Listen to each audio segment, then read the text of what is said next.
camera in front of my face. What dumbass shit am I going to talk about today? Today is Thursday, December 16th, 9:39 p.m. This is an experiment, episode 33. Yes. Whoa. Can you hear me now? Good. Wow, what a commercial to quote. I don't know if you heard everything I said up until this point, but the most important part is that today is Thursday, December 16th, and it's 9:40 p.m. This is an experiment, episode 33. Magic numbers. I resolved that this is just kind of going to be my personal diary from here and forevermore. I feel like if somebody was going to randomly stumble upon this, it would have happened by now. And I am moving my phone out from in front of my face on my desk. Look, I'm really falling into my zone again. Also, I don't know how you feel about the Light's future imaginary audience that doesn't exist. I'm really falling into a vibe, and I alluded to this yesterday, and I think this is just a continuation of it. But once I zone back into existing in my own little world, basically, is what I can say, because that's what I did when it was a COVID break, as I like to call it, when everything shut down for the pandemic, basically, is that I kind of just curled up into my own little world. I deleted social media. Well, I didn't delete it, but I deleted the apps from my phone. I think I might have even disabled my account. No news, no TV, really just isolated myself from all of the world, and it felt really good, and I was really productive, and I was getting stuff done. And now what I'm doing is I'm moving back to that place. It feels like, am I going in out of focus? I don't know. Hopefully not. I feel like it looks blurry in the screen above the camera, but also I'm not wearing my glasses, so that could be why it looks blurry. In fact, that's probably why it looks blurry.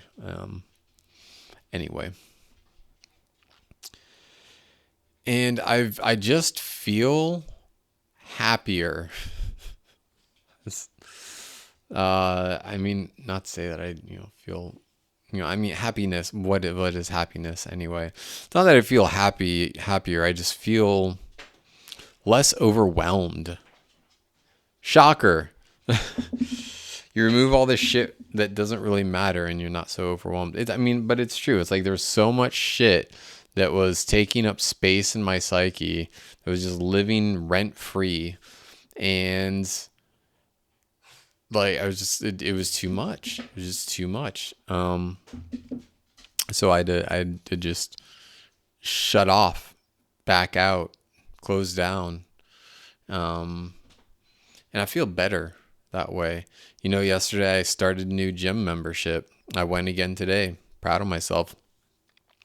And then I had the group interview with the sales potential opportunity. And one of the things that he asked for was the next step is to submit a sales call, basically. And I was like, oh shit. And I hadn't recorded any sales calls. I haven't even had any recent sales.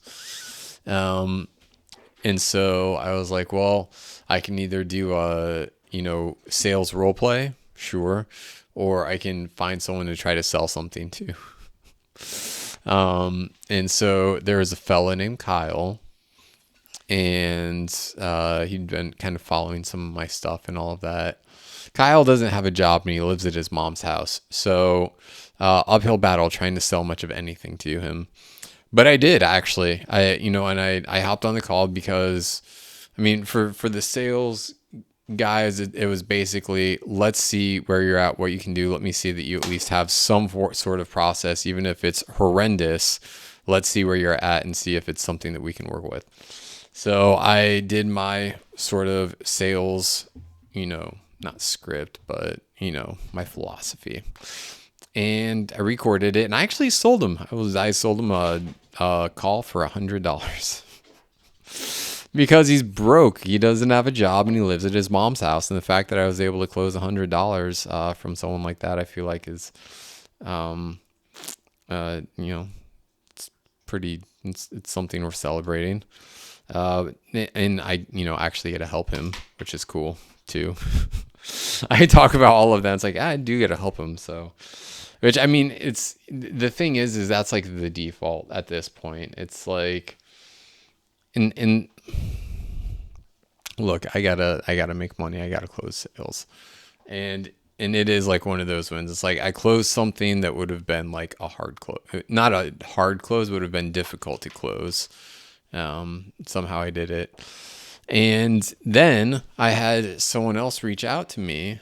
This was actually one of the ladies that was in the cult with me, and I left, and then she followed me. Not the one that I had the romantic thing with, not her.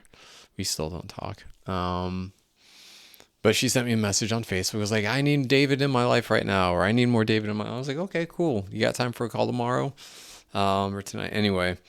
And she said that she'll find a time tomorrow, and that she'll donate to my cause, which means she's gonna pay me.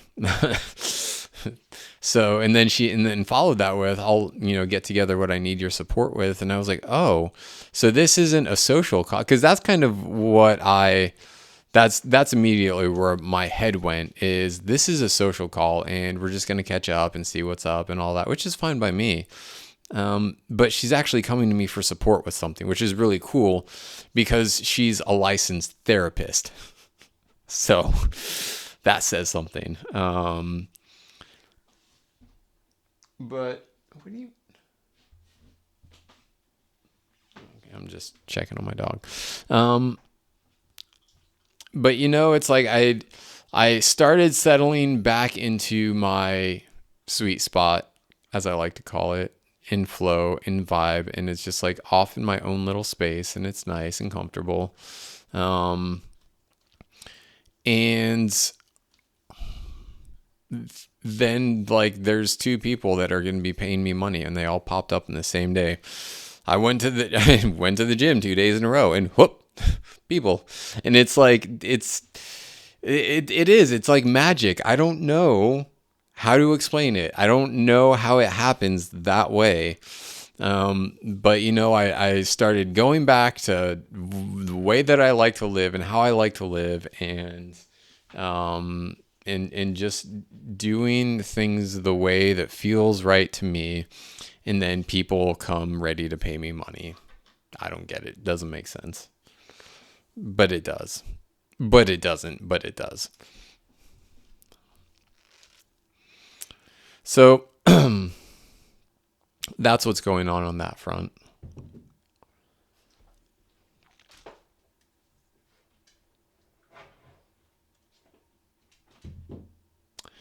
Yeah.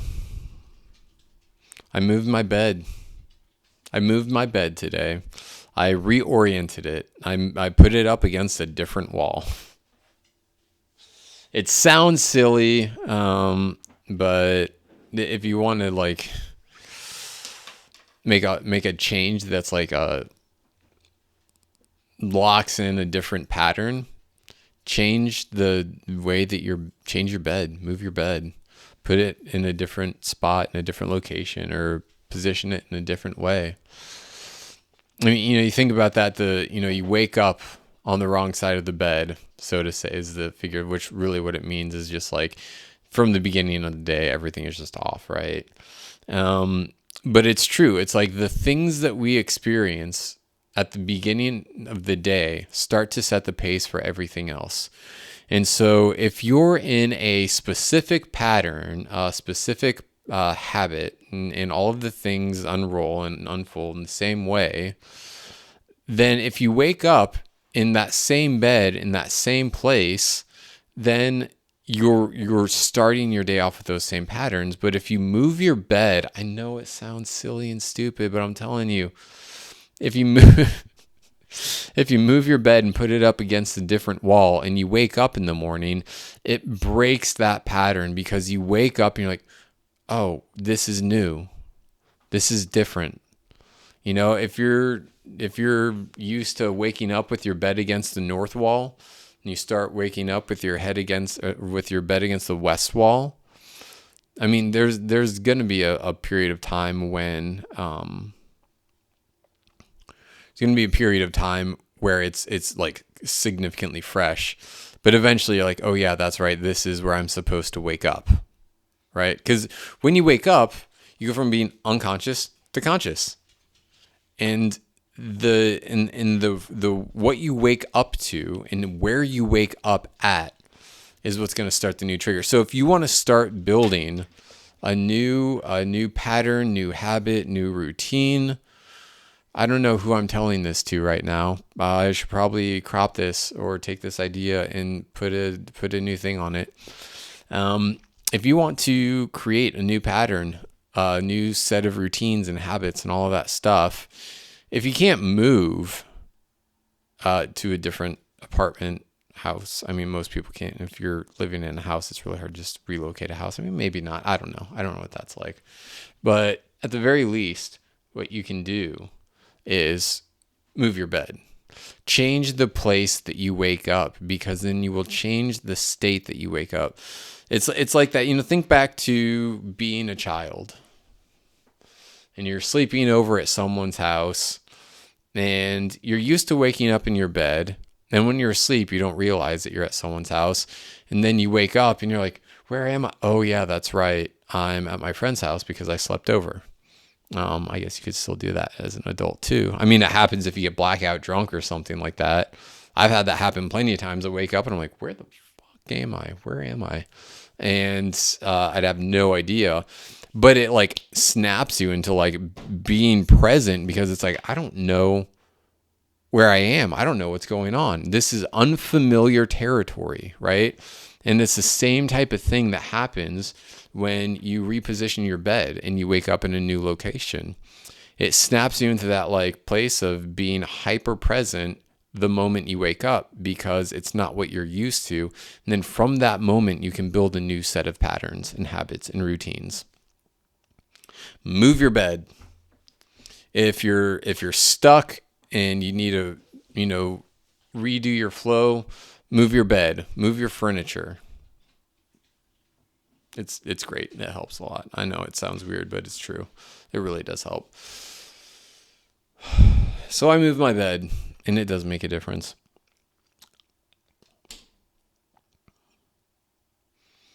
I'm getting tired earlier these days. I mean, we're coming up on the winter solstice here in maybe 5 to 7 days, something like that. I have an itch in my leg, and it's just like, it won't go away. I don't know if I got bit by a bug or like what. If an ingrown hair got snagged in my pants, whatever. It's just really itchy. At any rate,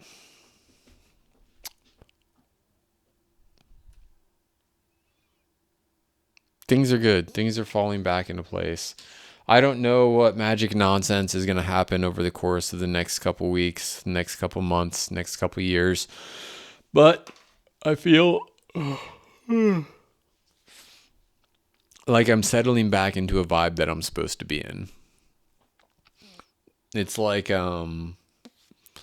there's this path that I was supposed to be on, and I kind of like did one of those things. It's like I wandered off the path and then I got back to it. One of the things I've been thinking a lot recently too is the idea of, how I perceive, what I want to do. And I do look at possibility and all of that in a very non-linear fashion, which is difficult for some people to understand. I'm very much subscribed to the quantum field form of belief, and it's, you know, something isn't until it is, and it isn't what it is until it is observed. Things may or may not exist, but we don't know that that they exist until we are able to observe them. What's going on outside of the walls of this room that I'm in? Well, literally anything is possible to be going on out there. Hell, somebody could be digging a hole in their front yard right now, and I wouldn't know because I can't observe it. But if I look out the window, I will observe whether that is or is not. So the point of that is, it's kind of this struggle that, it's not a struggle, but this is more about my relationship with my parents and how they think about things and how they see, they think about what I should do versus me doing what I should do the way that I want to do it. And this is why I don't talk about all of the stuff that I want to do or the things that I'm thinking about doing with my parents all the time. I've been trying to do better with this and being open and all of it, but typically what happens is if they don't agree with it, then they'll shit all over it, and I just don't have time and space for that. And so it's easier to just not talk to them about it. So for example, they basically, I was on a call with them the other day, and I was like, let me let you know where my mind's at with next year as far as, making money and income goes and all of this stuff, because that kind of impacts them too. Especially because I haven't really made much money this year. But, or at least not comparatively to what I usually make, and I'm renting from them, so it's kind of like a strange situation. But I was like, look, I'm shifting my focus so that I can find, a way to make money.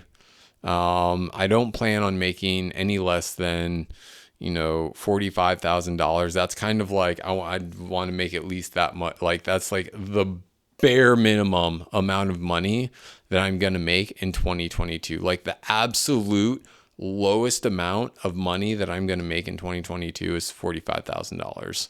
And that's not a lot. And here I am, and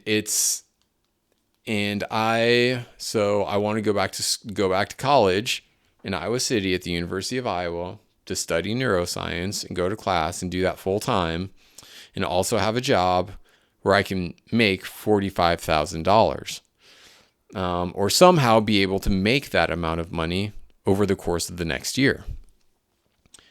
And the reason I came up with that number is because I already crunched the numbers and found out if I have to pay for tuition out of pocket and to cover all of my living expenses, I have to be able to make $45,000 a year.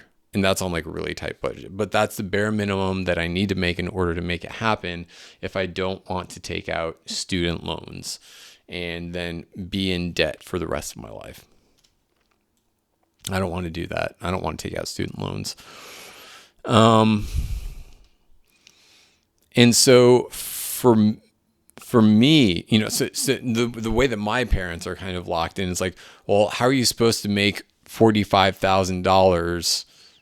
Or you're going to go to school full time and work full time to make $45,000. And for me, it's like, no.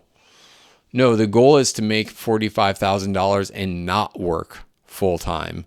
And so for them, I'm sure it's like that does not compute like at all. Like, wait, what do you want to make $45,000 working part time? How do you plan on doing that? I don't know yet. That's the problem that I'm trying to figure out. Right? And that's the way that I think. Okay. It's like, what do I want this to look like? Now, what do I have to do to make that happen? And And one of the things that I said is I want to find an avenue that I can make consistent income. Okay. And I said, there's this potential opportunity for a sales thing, and it's, you get paid on commission, and there's potential to make a lot of money doing it. And my mom is like, well, that's not. It's probably my dad too. One of them, if not both of them, said, well, that's not consistent money. It's like, not if you're a bad salesperson. If you know how to sell shit, I mean, it's like, look, get leads, close sales, make money. It's not that complicated. And, and again, it's like, but they don't see that. Their view is very narrow. I think when they imagine sales, it's like you get a job, someone gives you a sheet of paper and says, call these people and try to sell them shit. And they don't know the potential opportunity that I'm looking into, but it would be in that moment I was like, whatever it is that you guys are picturing is not the reality of what I'm going after right now, but it would be a futile effort to try to convince you. Anyway, so there's that. And then what my mom said is that, well, pretend this is me speaking as my mom. Well, my idea of consistent income is a full-time job where you're working these amount of hours and you have benefits and you have health insurance and you're getting the same. And I was like, that's your idea. That's your idea. That's not my idea. And it just hasn't clicked that that's never going to happen for me. The way that they view career is not going to happen for me. It's not. There's just no way. And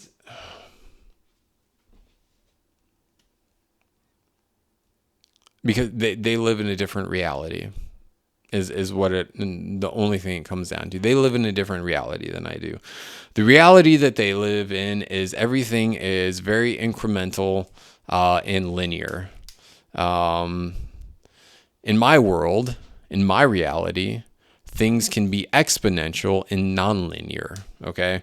Now, the good side of that is that you can go from 0 to 100 really fast. The downside is you can go from 100 to 0 really fast. You can go from up to down really quick. It's volatile. Okay. But that's because I'm okay with that, because I would rather trade volatility and risk for a higher reward or, ideal outcome than to settle for something less than for the sake of false security. That's what a lot of this stuff is. It's false security. But yeah, we don't see reality the same way. For them, reality, the world, incremental and linear. For me, it's exponential and nonlinear. For them, it's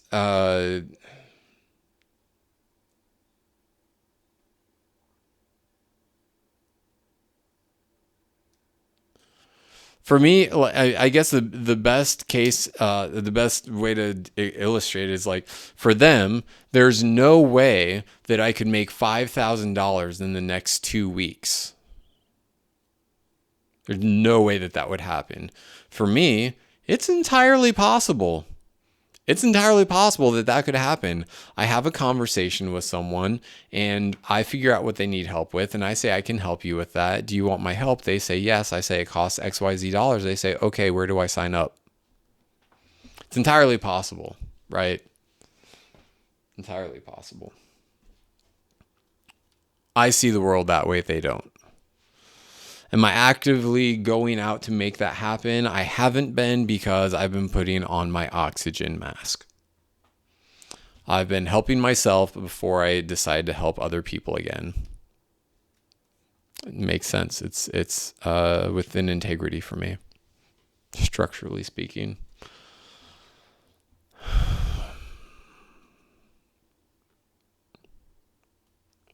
It's entirely possible that one of my crypto coins could just shoot up for like some stupid reason, and my $400 in Wolfies is now worth $4,000 in Wolfies, and just 10x's overnight.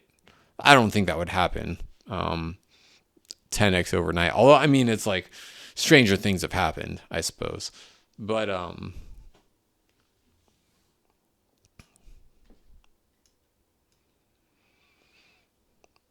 anyway, I see the world differently.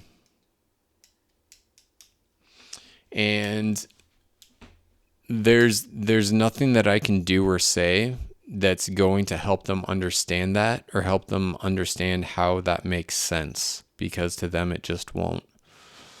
They're pushing 70 and the world moves faster now than it used to. World moves faster now than 10 years ago, 20 years ago. Certainly moves faster than it did when they were my age. And it certainly moves faster than that when they were just kids.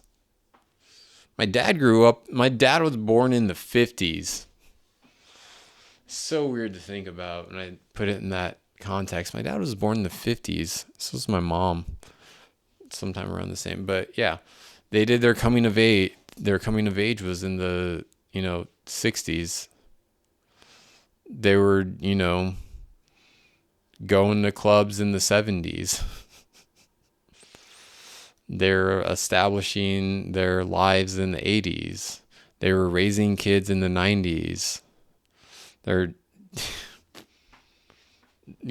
dealing with their kid going from it's like the world moves so much faster than that, and they don't understand that. And that's like I think that's the crux of all of this, is that the world moves faster than they're able to like keep up with mentally.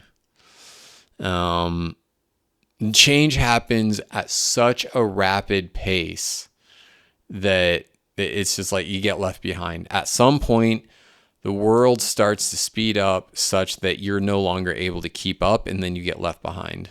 That's what happens. That's where we're headed as a world. That if you can't keep up, you get left behind.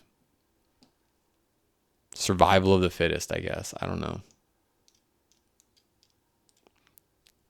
If you can't keep up, you get left behind. Unless somebody is there to help you. I've been thinking about this, like all the kids that have, so much just like at their fingertips.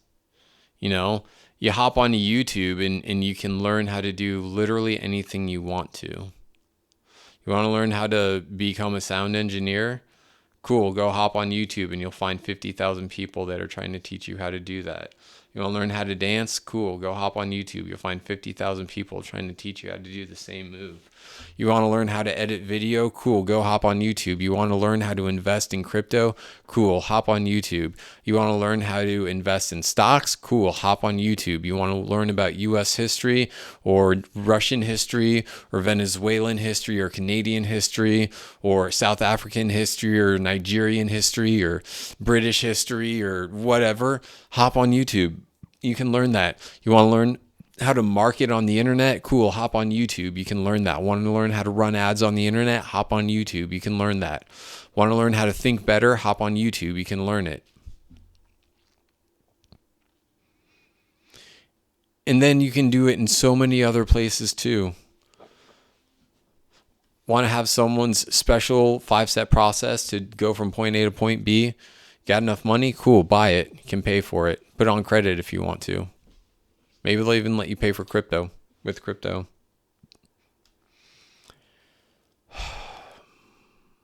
I didn't have that. I wish I had that. I wish I had influencers, quote unquote. during the early mid 2000s, even the early 2010s to the 20 teens.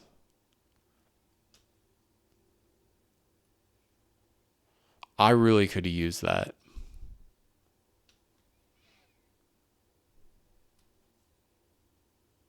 And I'm like envious of these kids because they're born into a wealth of opportunity. I mean, I was too compared to my parents.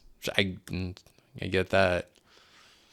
Um but it's like just the sheer quantity of information at someone's fingertips to like learn or understand, know whatever it is that they want.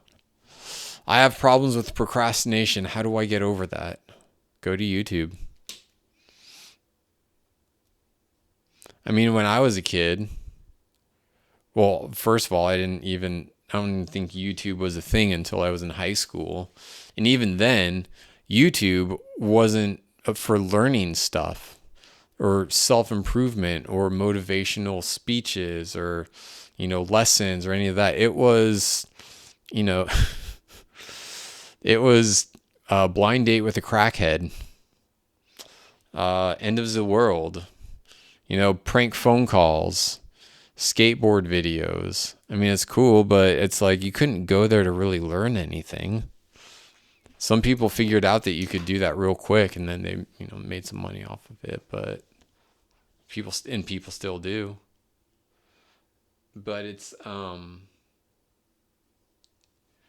wish I had that. I wish I had some sort of resources.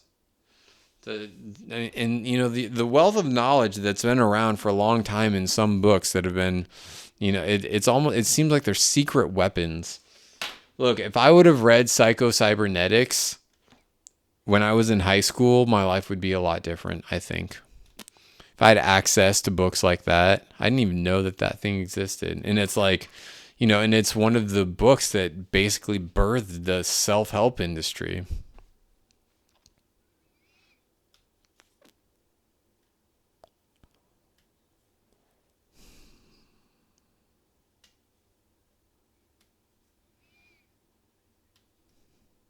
I say that as if it would have made a real difference, but the big problem was that I just had a whole lot of childhood trauma that I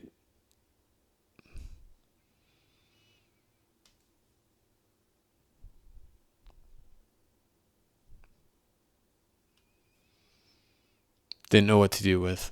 I didn't know how to handle it. I didn't know what to do with it. Even despite being in therapy and taking all sorts of medications, I didn't know what to do with it. I didn't know what to do about it. I didn't know how to change it. I didn't think that I could change.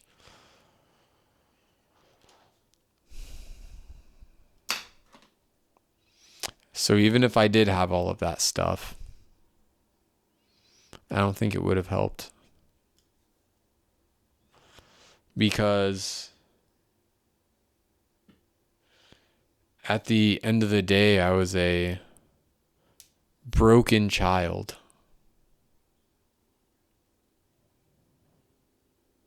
Beaten and bruised internally, mentally and emotionally.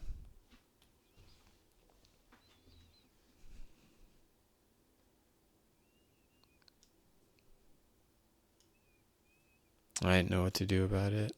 Felt trapped by something that I couldn't even put my finger on.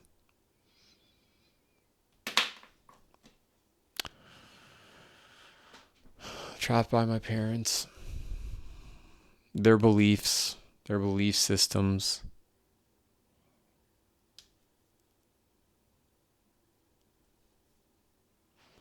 Can you imagine? Can you imagine? I think about this like my parents. You do your best to raise your child to be a very specific way, and your child doesn't turn out that way. You do your best to have your child, grow up to be a specific way, and then despite all of your hard work, your child doesn't turn out the way you want them to. I mean, that's basically me. I know they wanted me to be a specific way, and they've had to resign to the fact that I'm just my own person, and they can't do anything to change that.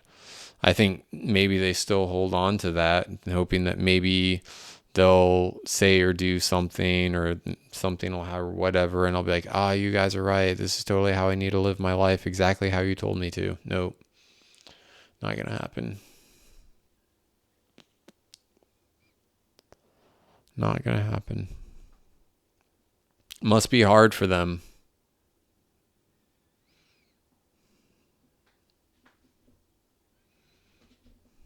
Must be hard for them.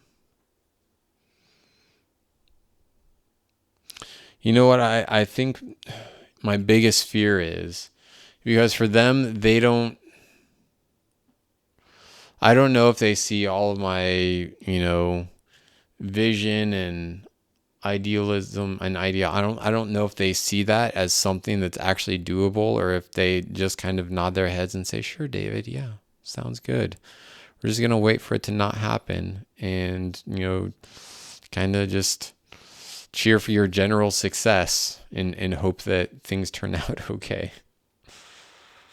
They don't buy it as actually viable, feasible, doable. They think that, so I guess, what's the biggest fear? I won't be able to prove them wrong before they die.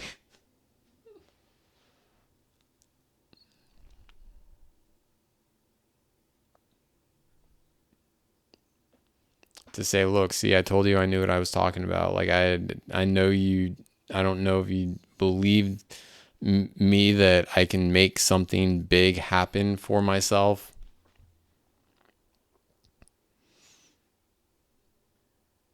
But I can. I've done it before, and I'll do it again. I mean, if I think of, when I landed myself on Broadway in Nashville, mixing sound full time and making a living doing it, it was like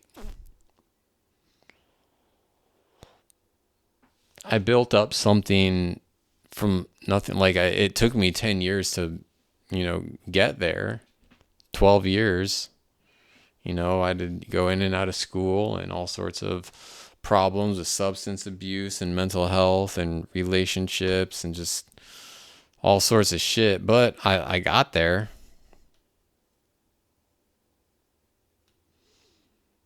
And for me, that was like the impossible thing. I was like, I never thought that I'd actually get there.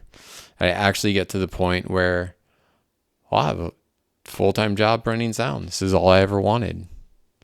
Then once I got that, I didn't want it anymore. I mean, it was fun for a while, but I was like, I have to do bigger things than this. So I'm just taking off my sweatpants because I don't know if there's a spider in there or something or what, but it's just something's itching me. Yeah, I think I got some sort of bug bite. All right, well, it's been almost 40 minutes. All in all, it's been a rough year, and I'm coming back from it, and it's going to slingshot me forward. And that's that exponential thing, right?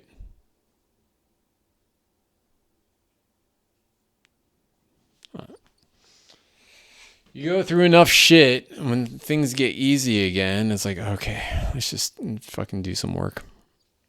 I mean, maybe that's the point that I had to get to, where there's been enough space between where I was in the present that life is no longer a possible reality. I just had to separate myself I had to put time and space between the reality that was full-time sound engineer and whatever it is that I'm on now.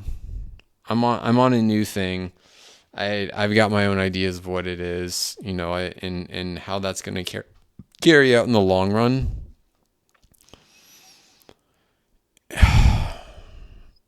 I'm just trying to not get settled on the how quite yet.